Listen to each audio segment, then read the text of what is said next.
회사에서 평소처럼 커피를 들고 자리에 앉았는데 팀장님의 한마디에 사무실 분위기가 싸늘해졌어요. 다음 주부터 전 직원이 새 시스템을 쓰기로 했으니 준비를 하세요. 이 말에 모두가 순간 멍해졌고 누군가는 한숨을 쉬었어요. 예전 방식이 훨씬 편했는데 이걸 어떻게 다 익히지? 머릿속이 복잡해졌습니다. 이렇게 변화가 찾아오는 순간 우리는 왜 이렇게 불안하고 두려워질까요? 왜 우리는 변화 앞에서 멈칫하고 익숙한 것을 고수하고 싶어 할까요? 오늘 이 흥미로운 질문의 답을 뇌과학과 심리학의 최신 연구 결과를 통해 함께 알아보고 어떻게 하면 쉽게 변화에 적응할 수 있을지 그 해결책도 드릴 테니 끝까지 들어주세요. 여러분, 이건 굉장히 익숙하시죠? 매일 같은 시간에 울리는 알람, 반복되는 출근길, 손에 익은 테이크아웃 커피, 자동으로 켜지는 컴퓨터 같은 거 말이죠. 우리는 무의식적으로 익숙한 루틴을 따라 하루를 시작합니다. 이런 현상에는 꽤 근사한 과학적 근거가 있습니다. MIT의 신경과학자인 그레이비엘 교수의 연구에 따르면 뇌는 반복되는 행동을 습관으로 저장해서 에너지를 절약한다고 합니다. 기저핵이라는 뇌 부위가 반복적인 행동 패턴을 자동화하여 의식적 사고 없이도 행동할 수 있게 만드는 것이죠. 이것이 바로 우리가 경험하는 자동 조종 모드의 실체입니다. 이렇듯 익숙함은 편안함을 줍니다. 뇌는 이미 알고 있는 일을 처리할 때 거의 에너지를 쓰지 않는다고 합니다. 그래서 같은 장소, 같은 패턴으로 일을 하면 시간이 훨씬 빨리 지나가는 것처럼 느껴지죠. 하루가 어떻게 흘렀는지 기억도 잘 나지 않는 날, 그만큼 여러분의 뇌는 에너지를 아끼며 자동 조종 모드로 일상을 흘려보내는 거죠. 이렇게 자동 모드 상태에서 누군가가 갑자기 자동차 급브레이크를 밟듯이 큰 충격을 주면 우리는 당황하고 긴장하게 됩니다. 이는 단순한 심리적 현상이 아닙니다. 실제로 뇌의 물리적 반응을 일으키는 것입니다. 뇌과학 연구에 따르면 변화나 불확실한 상황에 직면했을 때 뇌의 편도체가 활성화됩니다. 아미그달라는 충격이나 공포의 기억을 저장하는 뇌의 일부분으로 생존 위험을 감지하고 경고 신호를 보내는 역할을 합니다. 새로운 시스템 도입, 갑작스러운 부서 이동, 예상치 못한 환경 변화 같은 상황에서 편도체가 위험 신호를 발생시키면 우리는 본능적으로 긴장하고 저항하게 됩니다. 노벨 경제학상을 수상한 데니얼 카너먼은 저서인 생각 빠르고 느리게에서 인간의 뇌를 두 가지 시스템으로 설명했습니다. 시스템 1은 빠르고 자동적이며 직관적인 사고를, 시스템 2는 느리고 신중하며 논리적인 사고를 담당합니다. 변화가 일어나면 시스템 1이 먼저 위험이라고 판단하고 시스템 2가 그 판단을 합리화하려 합니다. 이 때문에 예전 방식이 더 좋았다, 새로운 방법은 비효율적이다라는 생각이 자동으로 떠오르는 것입니다. 꽤 과학적인 설명이죠. 또한 조직 심리학의 아버지로 불리는 쿠르트 르위는 1950년대 변화관리 이론의 기초를 세웠습니다. 르위는 변화란 고정된 어떤 상태에서 새로운 상태로 바뀌는 것이라고 주장했고, 그러한 세 가지 상태를 해빙, 변화, 재결빙이라고 이름 붙였다는 그의 이론은 현재까지도 변화관리의 핵심 모델로 사용되고 있을 정도입니다. 이렇게 큰 변화와 관련한 사회적 현상은 어떤 게 있었을까요? 2021년 팬데믹 이후 미국과 유럽에서는 대퇴사 현상이 일어났습니다. 수백만 명이 안정적인 직장을 떠나 새로운 커리어와 삶을 선택했어요. 이들은 변화가 두렵고 불편했지만 그 불편함을 견디며 새로운 자신을 발견했다고 말합니다. 한국에서도 디지털 전환, 원격 근무, 조직 개편 등 다양한 변화가 반복되고 있습니다. 하지만 한국의 상황은 서구와 다른 특성을 보입니다.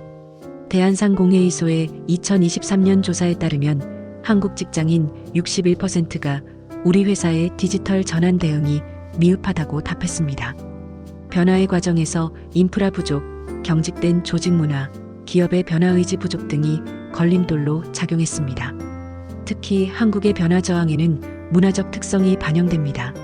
집단주의 문화에서는 개인의 변화보다 집단의 합의가 우선시되기 때문에 변화 과정이 더 복잡하고 시간이 오래 걸립니다. 또한 위계적 조직 문화에서는 위에서 시키니까 하는 수동적 변화가 많아 진정한 내재화가 어렵습니다. 그렇다면 우리는 어떻게 이 변화에 대응해야 할까요? 첫째, 여유 시간을 확보해 보세요. 업무 변화가 있을 땐 출근 시간을 10분만 앞당겨 보세요. UCLA의 연구에 따르면 시간적 여유가 있을 때 새로운 정보 처리 능력이 25% 향상됩니다. 바뀐 시스템이나 환경에 적응할 수 있는 여유가 생기면 실수도 줄고 하루를 더 긍정적으로 시작할 수 있습니다. 둘째, 변화의 이유를 적어보세요. 변화의 이유와 기대 효과를 스스로 정리해보는 것이 불안 해소에 도움이 됩니다.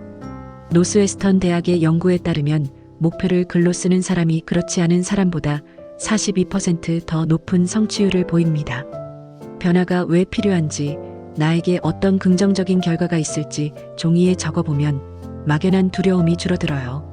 셋째, 사회적 지지를 활용하는 겁니다.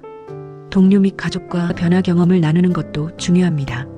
스탠포드 대학의 연구에 따르면 사회적 지지를 받는 사람이 스트레스 호르몬인 코르티솔 수치가 23% 낮았습니다.